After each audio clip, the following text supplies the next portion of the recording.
नमस्कार, मैं हूं दिलीप पटेल। आज हम कुछ महाराष्ट्र चुनाव के विषय में जो चर्चा करने जा रहे हैं, तो हमारे साथ जुड़े हुए GSTV के वरिष्ठ पत्रकार अनिल भाई पटेल। अनिल नमस्ते जी, दिलीप भाई, आपका स्वागत है हमारे चैनल में। तो अनिल जी, क्या महाराष्ट्र चुनाव में बीजेपी हरियाणा के तर्ज पर क्या रणनीति बना रही है? देखिए हरियाणा में आपको समझना होगा, हरियाणा में बीजेपी ने क्या किया, आपको समझना पड़ेगा। बीजेपी ने किया जाट वर्सेस ऑल, एक तरफ पूरी जाट और दूसरी तरफ ऑल, और जाटों में भी जाके उसने फ्रैक्शन किया, मतलब उसके वोट भी उसने काटे। यहाँ पर क्या हो रहा है, यहाँ पर भी मराठा सबसे बड़ी कौम है। सही बात, ठीक है। सबसे बड़े लीडर कौन मराठाओं के? तो शरद पवार और एकनाथ शिंदे जो हैं वो अपने आप को मराठा नेता साबित करने के लिए प्रयत्न कर रहे हैं। और जो जरांगे जिन्होंने मराठा पूरा आंदोलन चलाया, माना जाता है कि उसमें एकनाथ शिंदे और शरद पवार का हाथ है, ताकि जो दूसरी लोग हैं जैसे कि फडणवीस हुए, कि जैसे कि और कोई नेता, उनको हटाया जा सके या कोई ऐसा नेता, सर्वसामान्य नेता आ सके। ठीक है। तो ये माना जाता है कि वहाँ पर जाके अब देखिए अलग अलग कास्ट को है वो भाजपा जो है उनको ओबीसी में लाने की कोशिश कर रही है, दूसरे अदर कास्ट हैं उनको तोड़ने की कोशिश कर रही है, जो मराठे नहीं है उनको तोड़ने की कोशिश कर रही है। बीजेपी वहाँ वही रणनीति अपनाने जा रही है कि अगर मराठा वर्सेस ऑल होता है तो ये मान कर चलिए आप कि आपको जो बड़े नेता हैं जिनका पश्चिमी महाराष्ट्र में प्रभाव है, शरद पवार, वो जो नेता हैं उनके सामने किसको खड़ा किया जाए कि हम उसको वोट तोड़ सकें, ब्राह्मणों के वोट तोड़ सकें, क्षत्रियों के तोड़ सकें। इसलिए देखिए वहाँ पर अलग अलग छोटे छोटे जो हैं वो आयोग बनाए गए हैं, जिसमें क्षत्रिय हैं, जिसमें ब्राह्मण हैं और कास्ट हैं।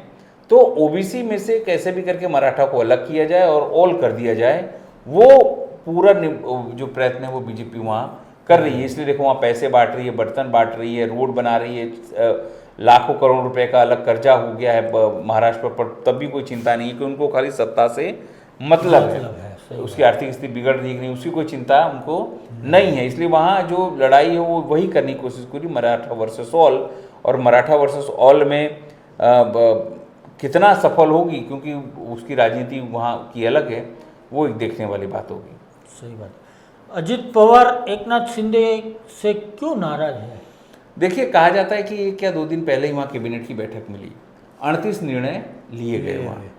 लेकिन जैसे ही कहते हैं कि 38 निर्णय लिए गए, उसमें जो है वो जो अजीत पवार हैं उसमें वो हाजिर नहीं थे उस निर्णय में। सही बात है। हाँ, क्यों? और वो चले गए क्योंकि उनका मानना था कि वहाँ समझो 5 लाख करोड़ का उसका बजट है। किसका? महाराष्ट्र का। ठीक है। 5 लाख करोड़ में से 1 लाख करोड़ अब इन्होंने अचानक बढ़ा दिया, जो जिसके अंदर लाडली बहला योजना है, जिसके अंदर जो है वो युवाओं को 10,000 रुपये, किसानों को 25 साल जो बिजली देने की बात है, बर्तन आप दे रहे हैं, रुपए आप बांट रहे हैं, वो सब चीज़ कर रहे हैं जिससे सरकार के खजाने पर असर पड़ रहा है। मतलब अतिरिक्त 1 लाख रुपये आपने डाल दिए, वो पैसा आप कहाँ से लाओगे? अभी हाल में आपने 95 करोड़ रुपये जो वो विज्ञापन के लिए शुरू कर दिया। ठीक है। तो अजीत पवार का कहना था कि हमारे पास खजाने में पैसा है नहीं। इसलिए वो जब भी जाते हैं देखिए तो वहाँ मुख्यमंत्री लाडली बहना योजना को खाली लाडली बहना योजना कहते हैं, मुख्यमंत्री नहीं कहते हैं। सही बात है। उनका एकनाथ शिंदे का चित्र निकाल के एनसीपी जो उनकी वो प्रचार करती है कि जो कर रहे हैं हमारे दादा कर रहे हैं, जो कर रहे हैं हमारे दादा, यानी एनसीपी कर रही है। इसी कारण से जब उन्होंने ये बात कही तो उनको साइड ट्रैक करके दिल्ली ने कहा, मतलब हाईकमांड ने दिल्ली की कहा कि भैया आप योजना लागू करिए। इसलिए एकनाथ शिंदे से उनकी खटपट हुई और वो छोड़ के चले भी गए थे, नाराजगी भी है। आप समझिए कि देवेंद्र फडणवीस, आरएसएस ने एक बार कह भी दिया था कि आप अजीत पवार को हटाइए, वो आपके लिए लाइबिलिटीज हैं, वो आपके लिए भार पड़ेंगे, जब भार पड़ जाएंगे तो कैसे काम आप करोगे, आपको नुकसान करेंगे। लेकिन उनको निकाला जा रहा नहीं है। और ऐसे भी इनको पता है अजीत पवार को कि शिवसेना तो हमको लेगी नहीं, अजीत पवार शरद पवार जो है वापस हमको लेंगे नहीं, तीसरे फ्रंट में हम जा नहीं सकते, उसका कोई लेवाल नहीं है, तो हम कहीं चुप तो बैठ सकते नहीं, कहीं ना कहीं हमको तो काम करना है।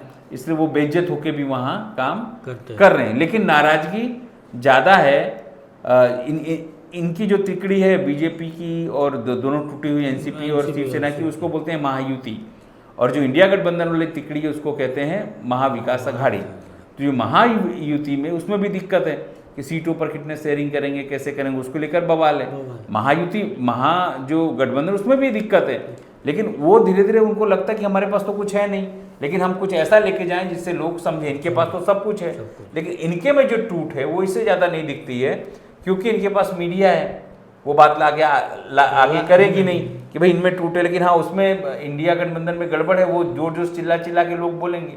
लेकिन वहाँ के कुछ समर्थक हैं, अशोक वानखेड़े जैसे अच्छे पत्रकार हैं, वो इस सब चीज़ों को उजागर करते रहते हैं। सही बात। तो क्या एकनाथ शिंदे देवेंद्र फडणवीस को निपटाने में क्यों तुले हुए हैं?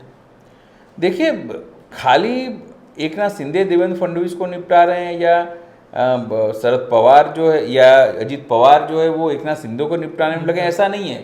तीनों के तीनों एक दूसरे को निपटाने में लगे हुए हैं। कैसे बताऊं? तीनों की तिकड़ी बताता हूं। अजीत पवार को ये पता है कि मैं आ तो गया हूं यहाँ, लेकिन मेरा कोई लेवाल नहीं है, मुझे कोई पूछने वाला नहीं है, मुझे अपने हिसाब से चलना है। एकला चालों की नीति मुझे अपनानी पड़ेगी, वरना मुझे ये लोग हरा देंगे। ठीक है। एकनाथ शिंदे को लगता है कि सबसे बड़ा मराठा लीडर मैं हूँ, नॉन मराठा नहीं चाहिए हमको। नॉन मराठा में मतलब देवेंद्र फडणवीस की बात है। इसलिए जो प्रकाश जरांगे हैं, जो वहाँ पर जो मराठा आंदोलन पूरा चला रहे हैं, वो हमेशा टारगेट किसको करते हैं? देवेंद्र फडणवीस को। वो एकनाथ शिंदे को टारगेट नहीं करते हैं, वो शरद पवार को टारगेट नहीं करते हैं, वो अजीत पवार को टारगेट नहीं करते हैं, वो जो है क्या नाम है इनका, उद्धव ठाकरे को टारगेट नहीं करते हैं। टारगेट करते हैं किसको? देवेंद्र, क्योंकि वो नॉन मराठा बंदा है, ठीक है, ब्राह्मण है। सही बात। तो इसीलिए देखो ये सब चीज़ें वहाँ पर भी हैं, जो हरियाणा में है कि जाट जिस तरह डोमिनेट करता था, उसी तरह जो है वो यहाँ पर भी जो है मराठा डोमिनेट करता है। और जब मराठा यहाँ पर आया है, मुख्य नॉन मराठा, उसको लोगों ने हराया है, उसको लोगों ने हराया है। चाहे अंतुले की बात है, उसको परेशान अंतुले की बात हो, वसंतराव नाईक की बात हो, उनके पिता की बात हो, आप भूतकाल में थोड़े चले जाएंगे तो आपको पता चलेगा महाराष्ट्र में कैसा क्या हुआ है। लेकिन कुल मिला के ये बात सही है कि तीनों एक दूसरे को निपटाने में लगे हुए। हाँ, अंदर की तो बात यही है। ऊपर से आप भले लोग कहते हो, अभी कल ही प्रफुल्ल पटेल जो अपने गुजराती हैं और ये अजीत पवार कह रहे थे कि हमको तो एनडीए को जिताना है, जिताएंगे मतलब। लेकिन हमेशा पॉलिटिक्स में ये कहा जाता है कि हमेशा सामने कुछ और होता है और अंदर कुछ और होता है। तो अनिल जी, आज का अंतिम प्रश्न, अखिलेश यादव ने नितिन कुमार को इंडिया गठबंधन में आने का न्योता देकर पीएम मोदी की टेंशन बढ़ा दी है। देखो, हालांकि इस पर क्या बढ़ा दी क्या नहीं ये कहना उतना मुश्किल है, लेकिन जिस तरह जयप्रकाश नारायण का कल जन्मदिन था और लखनऊ में पूरा बखेड़ा हुआ, अगर योगी आदित्यनाथ चाहते तो इसकी ज़रूरत नहीं थी। भैया, स्वाभाविक है, जो स्मारक उन्होंने बनाया, जो बिल्डिंग बनाई, वो समाजवादी पार्टी के समय में बनी, वो हकीकत है। आधी अधूरी बनी, उनकी सरकार चली गई और अब उसको आपको बढ़ाना था, लेकिन आपने अभी तक पूर्णतः से बनवाया नहीं है। वो कंट्रोवर्शियल है, विवादित है। अब अगर उसमें वो जयप्रकाश नारायण को जाना चाहते हैं कि जाके उसको हार फूल करके उन जयंती मनाए, जाने दीजिए आप। अगर वो गए होते, चुपचाप किया होता, एक आध भाषण दिए होते और वो वापस चले गए होते, छोटा सा कहीं उनके लिए खबर आती, छोटी सी खबर आती और नहीं भी आती। लेकिन आपने उनको नहीं जाने दिया, हंगामा किया, सब कुछ हुआ और उन्होंने आप पर प्रहार किया, तो बड़ी बड़ी खबर पड़ी। और कहते हैं कि इच्छाओं की ना गोदिया मीडिया, जो गोदी मीडिया, उसको लेना पड़ा। और उसी में उन्होंने ये बात कही कि भैया ये तो आप भी समाजवादी आंदोलन में से ही बाहर निकले हैं, तो स्वाभाविक है, तो आप छोड़ दो आप एनडीए को, क्योंकि ये तो अपमान है आपका भी, आप तो उन्हीं के चेले हैं। सही बात। भाई, जयप्रकाश नारायण की तो चेले हैं ये मुलायम सिंह, लालू प्रसाद, नीतीश कुमार, किसका चेले हैं? अगर आप भूतकाल में जाएंगे तो उसी में सब कुछ निकले हुए हैं।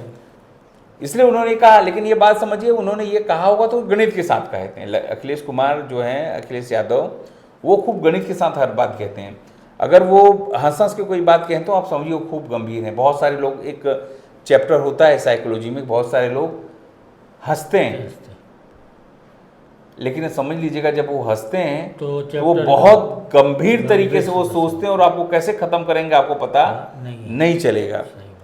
लेकिन उन्होंने हंस के जब भी कहा तो तुरंत ही देखिए जेडीयू का जो रिएक्शन वहाँ से आ गया, भैया हम तो इंडिया गठबंधन के साथ रहेंगे। लेकिन मोदी को भी सर पलटू राम चाचा पर विश्वास नहीं है। नीतीश कुमार कब किसके साथ पलटेंगे, क्योंकि देखो जातिगत जनगणना की बात तो वो भी मान ही रहे हैं, मांग कर ही रहे हैं, करिए आप। अब चंद्रबाबू नायडू ने भी ये मांग कर ली, वही करिए आप।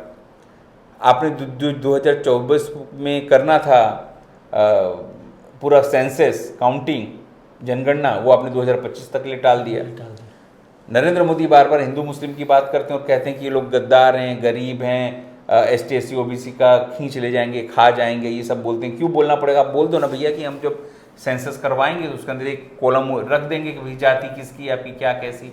जब बिहार ने किया था तो बिहार ने स्पष्ट तौर पर ये बात सामने आई थी, कौन सी जाति कितने लोगों की है, बच्चे कितने, महिलाएं कितनी, एक एक संख्या उसमें सामने आई, तो लोगों को पता चलेगा, उस हिसाब से आप योजना बनाओगे। लेकिन आप ये कर नहीं रहे हो। लोग अभी सब राह देख रहे हैं हरियाणा और झारखंड के चुनाव का। जैसे ही हरियाणा और उसका चुनाव का नतीजे आएंगे, अगर सत्ता के अनुरूप आए, भाजपा के अनुरूप आए, तब तो कुछ चिंता नहीं है, क्योंकि देश की आर्थिक राजधानी मुंबई है।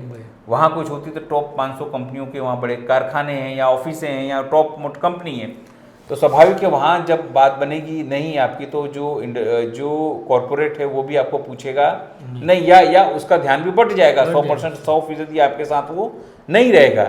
जब 100% आपके साथ नहीं रहेगा तो फिर ये गठबंधन आपके साथ क्यों रहेगा? और सबसे बड़ी बात जो बताना मैं भूल गया, ये लोग महाराष्ट्र में मुस्लिमों को जो मदरसे उसके टीचरों को 3 गुना पगार दे रहे हैं। कितना उनका पगार कितना कर दिया गया? अगर 100 रुपया है, मैं तो उन भक्तों को कहूंगा, उन गोबर भक्तों को कहूंगा, रोज सुबह उठ के पाकिस्तान को पता नहीं क्या कहते हैं, मुस्लिमों को पता नहीं क्या कहते हैं, मस्जिद को गाली कैसे देते हैं और कट्टरता करते हैं। सोचिए ये सरकार जीतने के लिए मुस्लिमों को 3 गुना पगार दे रही है। हम बोलते हैं ना कि जब हम किसी भक्त से पूछते हैं कि भैया भाजपा किस इतनी महंगाई बढ़ गई है, रोजगार ही नहीं है, क्यों खुश हो आप?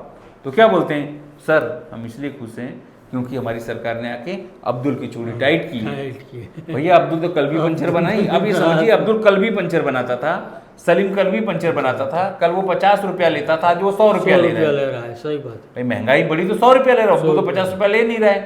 तो अब्दुल की चूड़ी तो टाइट नहीं हो रही है, उल्टा आपकी चूड़ी टाइट हो रही है। क्या आपके उल्टा वहां जीतने के लिए आप समझिए मुस्लिमों को इन्होंने उन मुस्लिम टीचरों को 3 गुना उनका पगार बढ़ा दिया। अगर यही काम इंडिया गठबंधन करता तो बोलते ये वोट जिहाद है, ये मुस्लिमों को बढ़ावा दे रही है, तुष्टीकरण कर रही है। बताओ कुछ ना कुछ। अब आप अमित शाह जाके वहाँ कहते हैं जम्मू कश्मीर में कि ईद मिलाद पर और मुहर्रम पे हम 2 सिलेंडर देंगे, तो वो कोई वोट जिहाद नहीं था। लेकिन और यहाँ पर जब 3 गुना पगार दे रहे हैं तो वो नहीं है। देखिए आपको मुस्लिम तब भी नहीं देगा वोट इनको सर। सही बात। क्यों?